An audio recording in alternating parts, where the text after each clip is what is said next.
Alright, so today is March 10th, 2021, and it's kind of hard to even like think of how to even start this, but y'all know we vlog and we keep you guys up to date, and if you follow me on Instagram then you already know what's going on. But I mean, we woke up, it's a normal day. We had a good time last night for Zarek's birthday. We went to Andretti. Yeah. Did laser tag. We played games. We got on the race cars. DDB.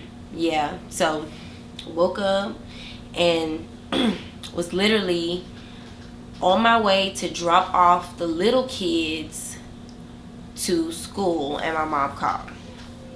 And she was just like,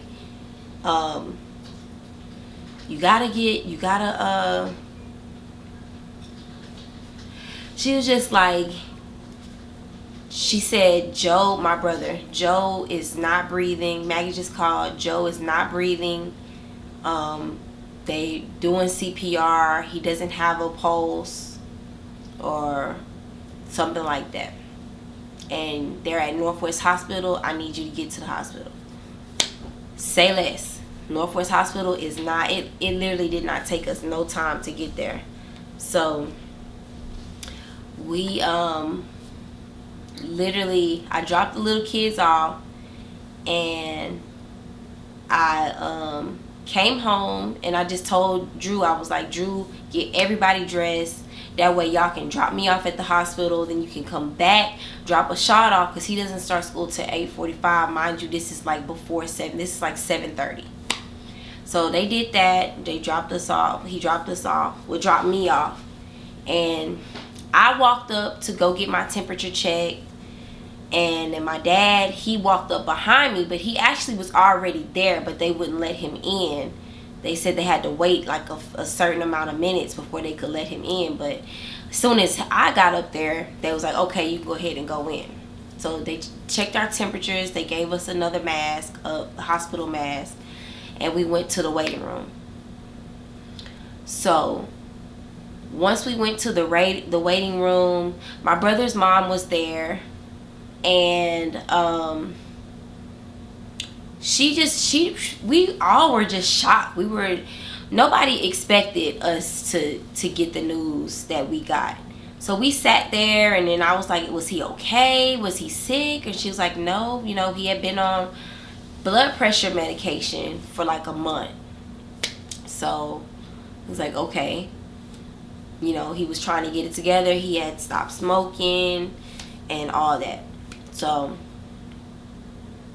he did all that, and he was trying to get his health together, and was taking his pills, getting his refills, within that month's time. And then they went to bed, I believe, at like 3 o'clock. And so 3 o'clock in the morning. And so a few minutes later, I know my dad was walking down the hall. He was trying to figure out where my brother was, because they were only letting one person in the room with him while they were working on him. Mind you, they have already shocked his heart twice. They have been doing CPR for an hour. And if you know anything about CPR, you have to, if you do CPR properly, you breaking ribs, all types of stuff. CPR hurts. So they did CPR for an hour. And he's trying to find them, and he ends up coming, back to where we were. And then the nurse finally came and gave us an update. And by the time the nurse got to us, the nurse had already, but by the time the nurse got in there, it was just me and Miss Tony, which is my brother's mom. And she was telling us, we just been working on him for this amount of time, and we're not really getting any progress. And then my dad came, and then she repeated it, and was like, well, can I go see? So he was like, well, yeah, Dad, my dad is a minister, so he was like, yeah, Daddy, you go see him. That way you can pray, pray over your son. So he went, and maybe about 5 minutes later, it was not long. Maybe about 5 minutes later, I hear Maggie coming down the hall. Maggie is my sister-in-law, his wife. She's coming down the hall with my dad, and she's crying. So my dad just shook his head no. And then I knew right then and there that, you know, my brother had passed away. My brother is 39 years old. His birthday is May 22nd, so he would have been 40. We're 8 years apart. So, it really sucks when you don't get time to prepare for anything. But I mean, and that's kind of, I guess that's selfish too, to be like, oh well, God, I wish you would have told me my dad or my loved one or whoever was gonna pass, or my brother was gonna pass. It don't happen like that. So yes, I still got the same clothes on from yesterday. I literally just threw something on, but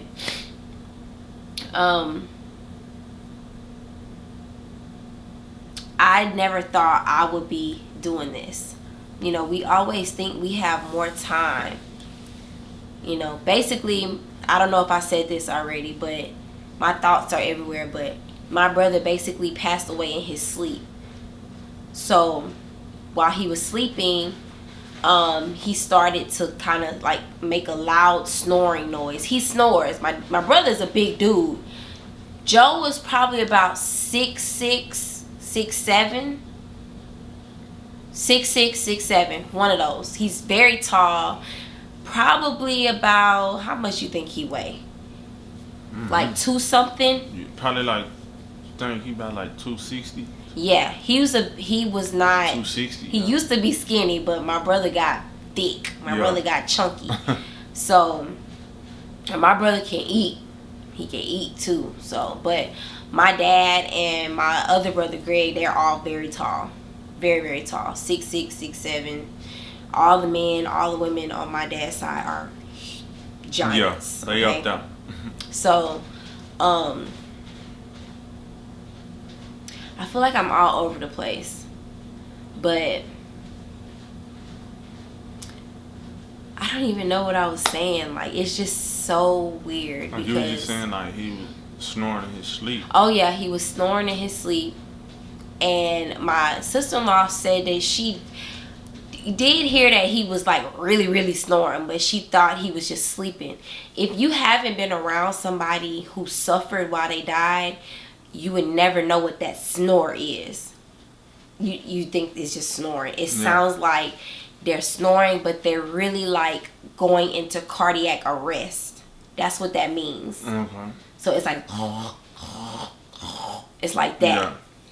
But if you don't know what that is, you're gonna think they're sleeping and they're snoring. Especially my brother can call them hogs while he sleep. Now my brother, my daddy, they snore. Yeah. So he was doing that, and I think they said she nudged him a little bit, but you know, he didn't move or whatever, but she thought he was sleeping. And by the time she woke up, he was just not responsive at all. He wasn't breathing or none of that. So you know what really sucks? The fact that I was the one who told my mom what happened. And she was at work. My mom works way downtown, and we were way on the north side. So my mom, she said she locked herself in not locked herself, but she put herself in a patient room at work, and she was hysterical. Like, yeah, like the unexpected is always like, dang, like for real, like, and then you don't be wanting to accept it. Like, you don't want to accept it. We just lost my aunt in October. And the last time I saw my brother was at my aunt's funeral. Yeah, for real. And you know what's crazy? That was on Halloween we had the funeral. Yeah, it was on Halloween. But, I mean, we don't celebrate. Not like we celebrate. No, I'm just saying like that it was on Halloween. Yeah. Though. This was crazy. Like, but,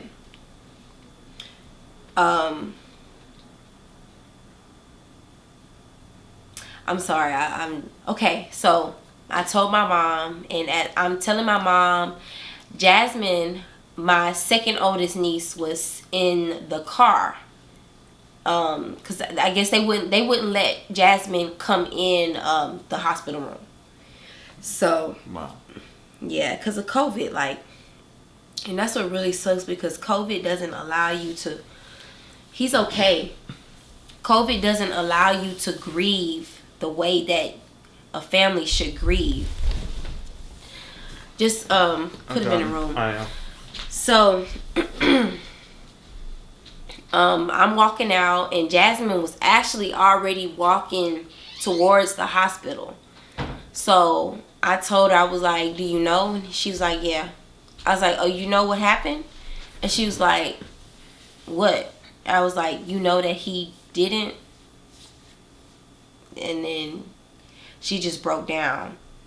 Come to find out, my niece didn't even know which, because my brother and my nephew, they have the same name. My brother's a senior, my nephew's a junior.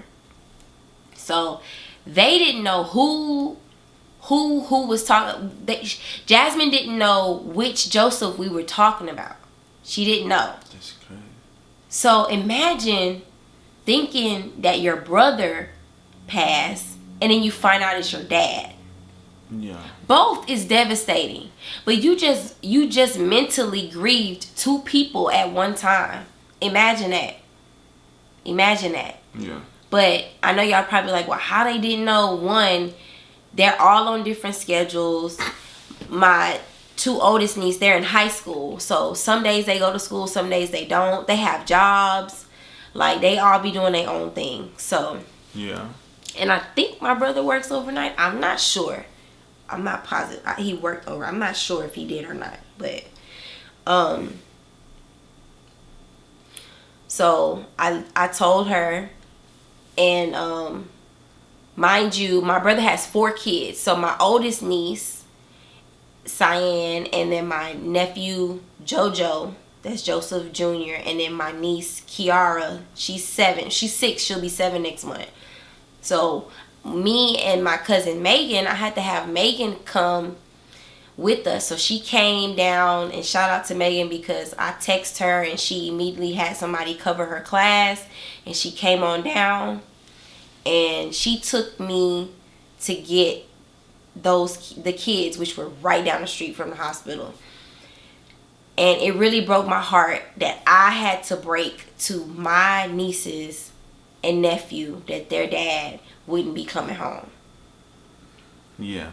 That was really sad, and I really just had to find a way to explain it and really get on my baby nieces, my 6-year-old nieces level, so that she would understand it her way.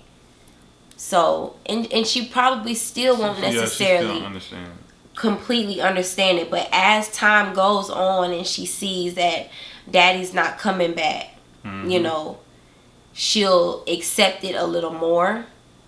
But for a baby to lose their father or their mother, and especially a daughter to lose their dad, is devastating. So a lot of the family came. I had family way from Smithville. My aunt from Smithville came down. She got here quick, and that's a 2-hour drive. Baby, she was there. She was there. So, I mean, it really hurt. I tried. I thought I was gonna be able to like really hold it together. And I did, but I just felt bad. I was like, I'm so sorry. I just kept saying, I'm sorry, y'all.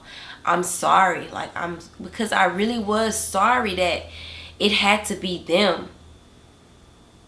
I'm sorry that it had to be my brother. I'm sorry that it had to be my family. You know? But I'm also glad that my brother did not hurt. Nobody took his life. Yeah. He wasn't in the streets. He wasn't on drugs. He wasn't in prison. You know, he stayed out the way. My brother worked, and he went home to his family. He wasn't like a person that always wanted to be around people, but what was important was that he was around his family. He raised his kids. He didn't leave his kids. Nobody is perfect, but he did not leave his children. He don't have multiple baby mamas. He has one baby mama, and that was his wife. He married his wife before his oldest daughter was even born. I'm proud of my brother. Like, and yeah, for real. And that's why I was telling them, I was like, y'all, we gotta be proud. We can say what we shoulda, coulda, what he shoulda, coulda done, and he coulda did this better, or he shouldn't have taken this medication. He shouldn't have. We can all say that, but at the end of the day, he served his purpose here. He did what he had to do. He worked hard, and it was his time. As much as I hate to say that. To see my brother cry, who I've never seen cry. To see my daddy cry, who I've only seen cry once or twice in my whole life. It's heartbreaking. To see those babies cry. And my nephew at that. You know, and we're telling him, you the man now. You the man now, son. You the man now. You know what I mean? But I also tell him, you know, if you feel a certain way, let your emotions flow. Whatever it is that you like to do, go and do it. Go do it to ease your pain. You know what I mean? If you want to cry, cry. You feel like you want to punch something, I'll buy you some gloves. Like, don't hurt yourself, though. You know what I mean? So, my niece that likes to sing, I'm like, baby, write you some songs. Write your daddy a song. Sing. Don't hide your voice. Sing. It don't matter how you sound. So, I just hugging my brother for the last time. It really sucked. But it felt really good to just kiss him and, you know, tell him it wasn't his fault. I told him it wasn't your fault. You know, you came here and you did it. You worked hard. You took care of your kids. You stayed out of jail. Like, I just was telling him all the good things. All the good things. You know? He was annoying as hell. But he was my big brother. My annoying big brother. Those are big brother duties. Yeah. To annoy their sisters. Yeah. I got on his nerves, I'm sure. Oh, I'm pretty sure. Because we were 8 years apart, 8.5 years apart. So yeah. I'm sure I got on his nerves. You know what I mean? So I'm really, really gonna miss his bright spirit, his bright personality. And he was just cool and laid back. He was laid back. Yeah. He was so childish. Yeah. But he was so funny. Goofy, didn't take nothing seriously. If it was fun, he wanted to do it. My brother's first car was a red Mustang. I'll never forget it. That boy drove the hell out of that Mustang. My brother would drive so fast, like if you sat up, you would like feel like you about to throw up. Like that's how fast. Or something? Yes. He had beat in his car. It would be so loud you could feel it in your body. So you getting a massage? Basically. It didn't feel good. But these are memories I have with my brother. Playing in his hair. You know, because he grew his hair out and wore braids. He always wore straight backs. My mama did his straight backs. I would love, because his hair was so soft and curly, I would love just doing little stuff to it, and he'll make me take it down and then let my mama do it. So, but he let me, you know. When he had his first baby, I was just so excited. I think I was like 12 or 13. I went and saved my little money and bought my little niece a little pink polo onesie. I've been on the drip. Yeah. I've been on the drip. So my niece had to be drippy. I bought her some little Nikes. Like, and I think my mama still has those Nikes that I bought her. Yes. So, because we passed them down to each grandchild. But I remember good things, and that's what I was telling my 6-year-old niece. Remember the good things, you know. And I was just asking her, I was like, what did daddy do to make you laugh? She just kept saying, I don't remember. I was like, you don't remember right now because it's hard to think. But whenever you get the chance and you think about your daddy, just think about the good things. Think about when he used to throw you up in the air and catch you. Think about, I just saw a picture where he was doing, she had her feet in the little water doing a pedicure for her and was doing his nails with the nail polish. And he was just sitting there letting his baby polish his nails. My brother tried, y'all. He tried. And like I said, he may not have gotten it right all the way, but he stayed. He didn't give up. So it's a lot of men out here. Y'all niggas be cowards. Y'all leave y'all kids. Y'all get people pregnant. Y'all leave y'all babies for these women to raise by themselves, or they go and get another dude that ain't right for them. So now this baby steadily, constantly being exposed to bad men and toxic traits and all types of stupid situations. And my brother didn't do that. He didn't do that. He stuck by his kids, and I admire him for that. I love him. It sucks, y'all. It sucks. I don't know when y'all gonna see this, but it's fresh.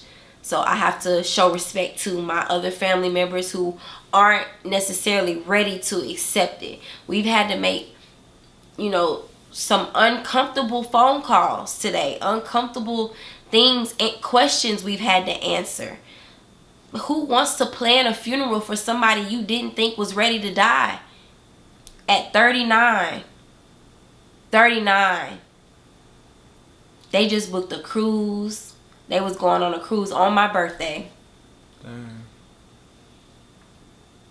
So I told my sister, I said, I'll go. If y'all can't get y'all money back, I'll go. But she was like, she don't want to go without her husband. And I understand it. I understand that. I don't know what it would be like if I lost you unexpectedly. We good, and then we wake up and I don't have you. Yeah. And like things like that, we can never prepare for stuff like that. We never. Can't. You know what I'm saying? Like But that's why we really gotta live in the moment. And when I say live in the moment, like just love hard. Even if it's an argument. I told my sister, it don't matter that if you got into it with him last night, it don't matter. It don't matter. You loved him. That's why you got into it. You loved him. That's why you was on to him about taking his meds or whatever. You loved him and you cared about him. That's why. That's the important part. It's not necessarily your tone. It's what are you telling him? You telling him right. Yeah. Because at the end of the day, most men don't even listen to their mamas like that. They listen to they significant others a little bit more if they not a mama's boy. You know? So my oldest niece is graduating this year, and I told her that I just want her to do her best. Her best. And I told her, not my best, not their best. I want you to do your best to graduate. Do your best to graduate. Your daddy will want you to finish school. You almost there. So Cyan, if you see this, graduate, baby. You want to go to prom. What you want, you can have it. For sure. What you want, you can have it. You say the word, you got it. We got you. Period. And this is why I go so hard, because it's not just for my kids. It's not just for us. It's for my family. Yeah. My brother wasn't able to put them in a house yet. I want to be able to do that. I want to be able to, you know what I mean? Like it's so much bigger than me. It's so much bigger than me. It is. So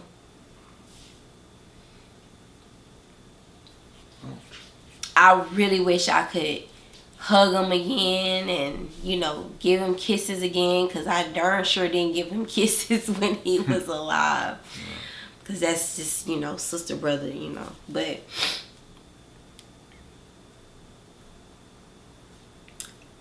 I want to thank you for being there for me. What I needed you to do, you did it. You didn't complain. Mm-hmm. Got you a croissant. You got let it get cold and everything. Yeah, he brought me food. It got cold. She didn't eat it. I did eat my croissant. I didn't eat it. I ate that cold croissant. Yes, I did. Oh, I didn't think you did. I ate but it. Yeah, it's understood. But though. I just feel like, you know, that's what a significant other's supposed to like do and be. yeah. You know what I'm saying? So it's all good. Understood. So we have both lost brothers. That's at the end of the day, I always say this, like, we have to learn that we don't possess nobody. I don't own my brother. I experienced having my brother. So at some point we have to remember that we have to go back. We have to give ourselves back to God. We have to go back up. You know what I mean? So Yeah. it was my brother's time to go back.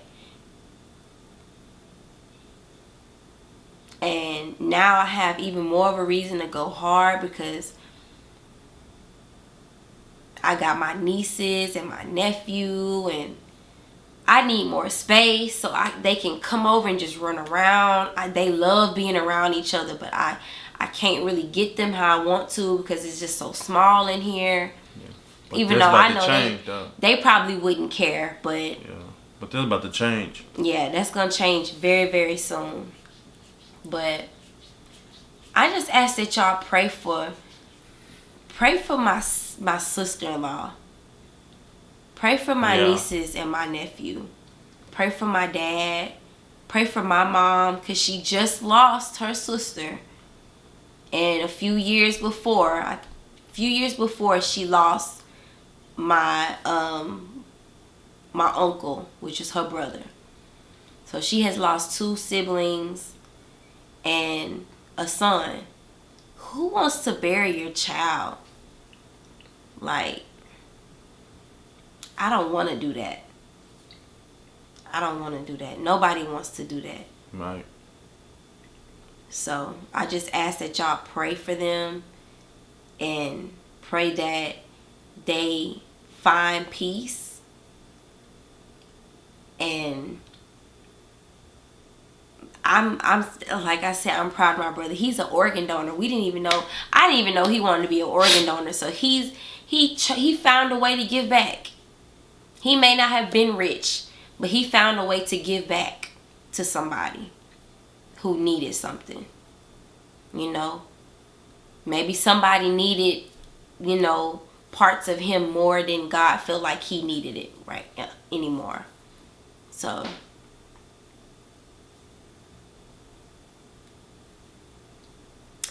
that's all, y'all. I guess, like I said, I'm still in disbelief, even though I saw him.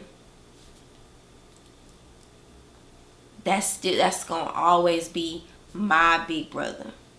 My big brother. I didn't really live with my oldest big brother very long, but this big brother I lived with a little bit longer. Before he went and just lived with his mom. So we had a lot of moments. And I just thought he was just so cool. Even though he was so annoying and so aggravating. But I just thought he was so cool. And I thought my brothers was the handsomest men ever. I thought my brothers was just fly. I did. So it's not goodbye. It's see you later. Be my angel. I know you hear me. Just watch over me. Give Annie a kiss. I know she happy she got her nephew with her because she love her some Joe. She love her some Joe, y'all. My brother would literally, he would go without me and go stay a whole month or so with my Annie and my cousin. Like, just go. Like, he would go down to Warden and be with them. And like But I was saying my auntie loved my brother, so now they get to be together. I hope they're together. I hope that, you know, I hope he is at peace. I hope he finds peace and just knows that we gonna be all right. Everybody gonna, you know, we gonna do this. So thank y'all for watching. I appreciate everybody who has reached out with love, reached out with support. Thank y'all for being there. Thank y'all for supporting us just throughout this entire journey, through the ups and the downs, the good and the bad, the highs, the lows. We choose to share it with y'all. We don't have to do that, but we do. And for the people who keep it positive with us, like, this is for y'all. Like, I just want y'all to know, y'all not the only ones who experience loss. We all do. I literally had a migraine all day after that crying and all that. It was a lot. So that's why I'm not crying now, because I don't want another migraine. But it's gonna come. But thank y'all. I appreciate y'all. And I guess until next time, peace.